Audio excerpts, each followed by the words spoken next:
வக்ரதுண்ட மகாகாய சூரியகோடி சமப்பிரப அவிக்னம் குருமே தேவ சர்வகாரியேஷம் சர்வதா. தென்னாட்டுடைய சிவனே போற்றி, என் நாட்டவர்க்கும் இறைவா போற்றி. அன்பர்களே, நண்பர்களே, மற்றொரு புதிய வீடியோவில் உங்கள் அத்துணை பேரையும் சந்திப்பதில் மிக்க மகிழ்ச்சி கொள்கிறேன். இப்போ விருச்சிக ராசிக்கு ரொம்ப வலுக்கட்டாயமாக இருக்கக்கூடிய பிரச்சனைகள் அப்படின்னு நம்ம எடுத்தோம்னா, குணாதிசயத்தில் தலைவிதிக்குள்ள நம்ம போவோம். ஆண்டவன் எழுதிய தலைவிதி என்னங்கிறத நம்ம ஃபுல்லா பார்ப்போம். ஆண்டவன் எழுதிய தலைவிதி விருச்சிக ராசிக்கு அதுல வரக்கூடிய முதல் தலைவிதி என்ன?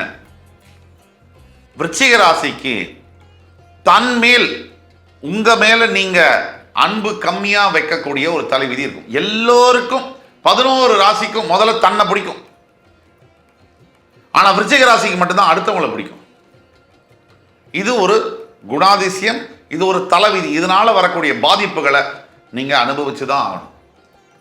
நீங்க என்னைக்கு உங்களை ரொம்ப விரும்புறீங்களோ, உங்க மேல நீங்க மதிப்பு வைக்கிறீங்களோ, உங்க மேல நம்பிக்கை வைக்கிறீங்களோ, நீங்க மற்றவங்க மேல விருப்பம், நம்பிக்கை, ஆசையெல்லாம் வைக்கிறத விட உங்க மேல கம்மியா வைக்கிறீங்க. நீங்க உங்க மேல அதிகமான நம்பிக்கை, ஆசை, கனவுகள், காதல்லாம் என்னைக்கு வைக்கிறீங்களோ அன்னைக்கு தான் உங்க வாழ்க்கை உருப்படுங்கிறது தான் தலைவிதி. அடுத்தபடியாக உங்களுக்கு முதல் எதிரி, முதல் தலைவிதி என்னன்னு சொல்றாங்க. ரெண்டாவது தலைவிதி இது. ரெண்டாவது தலைவிதியில உங்களுடைய முதல் எதிரி யாரு அப்படின்னு பார்த்தீங்கன்னா, ரொம்ப சுவாரஸ்யமான ஒரு தகவலை சொல்றேன். விருச்சிக ராசிக்காரர்களுடைய முதல் எதிரி நீங்க தான்.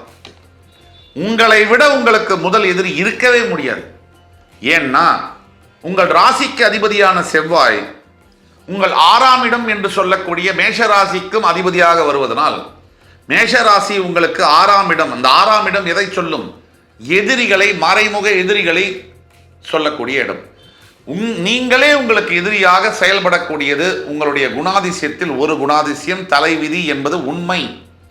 மூன்றாவது தலைவிதி, உங்களுடைய 2ஆம் இடத்திற்கும் 5ஆம் இடத்திற்கும் வரக்கூடிய குரு பகவான் உங்களுடைய தனகாரகன், தனஸ்தானத்தில் ஆட்சி பெறுவார், மூலத்திரிகோணம் பெறுவார். புத்திரகாரகனான குரு பகவான் உங்களுடைய புத்திரஸ்தானத்திற்கும் ஆட்சி பெறுவார். அனைத்து விருச்சிக ராசி அன்பர்கள் அலசி எடுத்தீங்கன்னா, இந்த 2ஆம் இடம் என்பது நிறைய பணம், பூர்வீக சொத்துக்களாக வந்து கையில் இருக்கக்கூடிய வாய்ப்பு இருக்கு. அப்படி பூர்வீக சொத்து இல்லாத விருச்சிக ராசி அன்பர்களாக இருந்தால் அவர்களுக்கு 50,000 சம்பாதிச்சாலும் கூட பணம் தங்காது, 5,000 சம்பாதிச்சாலும் தங்காது. பூர்வீக சொத்தாக இருந்தால் உங்கள் தனிப்பட்ட ஜாதகத்தில் அவயோகம் இல்லாத பட்சத்தில் சொத்து தங்கும். பூர்வீக சொத்து இல்லைனாலும் தனிப்பட்ட முறையில் எத்தனை கோடி சம்பாதிச்சாலும் செலவுகளும் கூட வளர்ந்துகிட்டே வரும். அதை காப்பாற்ற, சம்பாதித்த பணத்தை காப்பாற்ற ரொம்ப பெருமுயற்சி எடுக்க வேண்டும். அதே மாதிரி நீங்கள் விருச்சிக ராசி அன்பர்கள் டக்குன்னு பேசும்போது வார்த்தையை விடவே மாட்டீங்க. நான் சொல்லியிருக்கேன் ஏற்கனவே, பேசவே மாட்டீங்க. ஆனால் நீங்கள் பேசாத வார்த்தைக்கு உங்கள் சுற்றி இருக்கிறவங்க 10,000 அர்த்தம் கற்பிப்பாங்க. நல்ல கவனிங்க. 2ஆம் இடம் வாக்குஸ்தானத்துக்கு குரு பகவான் அதிபதியாக வருவதாலும் கூட உங்களுடைய இயல்பு நீங்கள் பேசாமல் இருக்கக்கூடிய மறைமுக வாழ்க்கையை விரும்பக்கூடிய நபராக இருப்பதனால், எதையுமே வெளிப்படுத்தாத ஒரு குணாதிசயம் உங்களுக்கு இருப்பதனால் உங்க கூட இருக்கிறவங்க இவன் ஏதோ பண்றான், இவன் என்னமோ திட்டம் போடுறான், இவன் சரியில்லை, மனசுல வேற ஏதோ பிளான் பண்றான் அப்படின்னு உங்களை குற்றம் சாட்டுறத நீங்க பார்க்க முடியும். இது உங்க காதலன்ல ஆரம்பிச்சு, காதலியில் ஆரம்பிச்சு, எதுவுமே பேச மாட்டாளே, இவன் ஏதோ தப்பு பண்றான், இவன் எதுவுமே பேச மாட்டானே, மனசுல வேற ஏதோ பிளான் வச்சிருக்கான் அப்படின்னு உங்களை அக்யூஸ் பண்ணுவாங்க. அடுத்தபடியாக உங்களோட 5ஆம் இடத்திற்கும் குரு பகவானே அதிபதியாக வருவதனால், நான் திருப்பியும் சொல்றேன், பணம் சேர்க்கணும்னா உங்க தலைவிதிப்படி பழைய பாயிண்ட்டுக்கு போய் சொல்றேன். ஒரே வழி, நீங்க குரு பகவானை பிரார்த்தனை செய்யணும், தட்சிணாமூர்த்தியை பிரார்த்தனை செய்யணும் பணம் தங்கறதுக்கு. உங்க 5ஆம் இடம் புத்திரஸ்தானத்திற்கு அதிபதியாக குரு பகவான் புத்திர காரகனே வருவதனால பல விருச்சிக ராசி அன்பர்களுக்கு தலைவிதி என்னன்னா, குழந்தை பிறக்கிறதுல சங்கடங்கள், காம்ப்ளெக்சிட்டிஸ். குழந்தை பிறப்பில் IVRS மெத்தடாலஜியை தேடலாமா, ஃபர்டிலிட்டி கிளினிக்கு போகலாமா, சர்ஜரி பண்ணிக்கலாமா, சரகசியை யூஸ் பண்ணலாமா? பல விருச்சிக ராசி என்பவர்களுக்கு தாமதப்பட்ட குழந்தை பாக்கியம் அல்லது மறுக்கப்பட்ட குழந்தை பாக்கியம் அல்லது குழந்தை குழந்தைக்கு பிறப்பிலேயே ஏதாவது ஆரோக்கியம் சம்பந்தப்பட்ட பிரச்சனைகள் கூட வருவதற்கு வாய்ப்புகள் உண்டு. இது ஒரு ஆண்டவன் விதி, ஆண்டவன் எழுதிய விதி. இது தனிப்பட்ட உங்கள் ஜாதகத்தை இந்த வீடியோவை பார்த்து கொண்டிருக்கிறவர்கள் உங்கள் ஜாதகத்தை கீழே கொடுக்கப்பட்டுள்ள வாட்ஸ்அப் நம்பரில் எங்களை தொடர்பு கொண்டு எங்கள்கிட்ட கன்சல்டேஷன் பண்ணும்போது ஆன்லைன் அப்பாயின்மெண்ட் வாங்கி உங்களுக்கான துல்லியமான பலனை நாங்கள் கணித்து தர முடியும். அது தீர்வுகளையும் தர முடியும். அப்போ இரண்டாவது முக்கிய விதி என்னன்னா, மூன்றாவது முக்கிய விதி, இரண்டாவது விதி தனம் பணம் சேர்க்கறது. முதல் விதி நீங்களே உங்களுக்கு எதிரி. மூன்றாவது விதி குழந்தை பிறக்கிற புத்திர பாக்கியத்தில் பிரச்சனைகள் உண்டு, காம்ப்ளெக்சிட்டி, தாமதப்பட்டு குழந்தை பாக்கியம் உண்டு. இன்னொரு முக்கிய விதி இருக்கு. விருச்சிக ராசி என்பவர்களுக்கு உங்கள் தனிப்பட்ட ஜாதகத்தில் செவ்வாய் பகவானுடைய இடம், அவர் இருக்கக்கூடிய இடம், அவர் இருக்கக்கூடிய ஆளுமை தன்மையை பொறுத்து உங்கள் மொத்த வாழ்க்கையும் அமையும். அப்படின்னா மிக இல்லை. அதே மாதிரி உங்களுடைய 3ஆம் இடத்திற்கும் 4ஆம் இடத்திற்கும் அதிபதியாக வருவது சனி பகவான், மகரத்திற்கும் கும்பத்திற்கும்.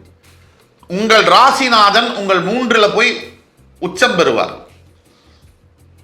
அப்பனா என்ன அர்த்தம்னா, எல்லா விருச்சிக ராசி அன்பர்களுமே மற்றவங்க எவ்வளோ உழைக்கிறாங்களோ, மற்றவங்க 6 hours வேலை செய்கிறாங்கன்னா நீங்கள் 8 to 10 hours வேலை செய்யணும். உபஜயஸ்தானம், முயற்சிகள், உங்களோட முயற்சி அதிகமாக இருக்கணும். அதே மாதிரி மற்றவங்க 8 hours, நான் இன்னொரு 2 hour நீங்கள் எக்ஸ்ட்ரா வேலை செஞ்சால் மட்டுமே தான் உங்கள் வாழ்க்கையில் நீங்கள் முன்னுக்கு வர முடியும். ஆனால் பலன்களை பொறுத்த வரையில் நீங்கள் மற்றவங்க 6 மணி நேரம் வேலை செய்கிறாங்க, நீங்களும் 8 மணி நேரம் வேலை செய்கிறீங்க. 6 மணி நேரம் வேலை செஞ்சால் அவருக்கு என்ன பெனிஃபிட் கிடைக்குமோ, 8 மணி நேரம் வேலை செஞ்சால் அதை விட உங்களுக்கு 10 மடங்கு பெனிஃபிட் கிடைக்கும். இதுவும் உண்மை. உபஜயஸ்தானம் 3ஆம் இடத்தில் உங்கள் முயற்சிகளை குறிக்கக்கூடிய இடத்தில் ராசிநாதன் உச்சம் பெறுவதால் அசாத்தியமான வெற்றி கிடைக்கும். பல விருச்சிக ராசி அன்பர்களுக்கு மருத்துவத்துறையில் படிக்கக்கூடிய யோகம், மருத்துவத்துறையில் மிகப்பெரிய அளவில் கோலோற்றக்கூடிய சாதனைகளை படைக்கக்கூடிய யோகமும் அடிப்படையிலேயே வருகின்ற தலையெழுத்து உண்டு, தலைவிதி உண்டு. உங்களுடைய 4ஆம் இடம் சுகஸ்தானத்தில் சனி பகவான் வருவதனால் பெரும்பாலான விருச்சிக ராசி என்பவர்களுக்கு தொண்டை பிரச்சனை, மூச்சு பிரச்சனை, லங்ஸ் சம்பந்தப்பட்ட பிரச்சனைகள் வருவதற்கான வாய்ப்புகள் 100க்கு 100% உண்டு. பெரும்பாலான 60%, 65% விருச்சிக ராசி என்பவர்களுக்கு பிரீத்திங் ரிலேட்டட் இஷ்யூஸு, லங்ஸ், நுரையீரல் சம்பந்தப்பட்ட பிரச்சனைகள் வரக்கூடிய வாய்ப்பு என்பது உண்டு. அதே மாதிரி ஏதோ ஒரு காரணத்துக்காக பல விருச்சிக ராசி அன்பர்களுக்கு 75% விருச்சிக ராசி அன்பர்களுக்கு தாயாரினுடைய அன்பு கிடைக்காமல் போகிறது. தாயாரினுடைய அரவணைப்பு கிடைக்க வேண்டிய நேரத்தில் கிடைக்காமல் மறுக்கப்படுகின்றது என்பது ரொம்ப அன்பார்ச்சுனேட்டு, கசப்பான தலைவிதி. உண்மை, ஆண்டவன் எழுதிய தலைவிதி.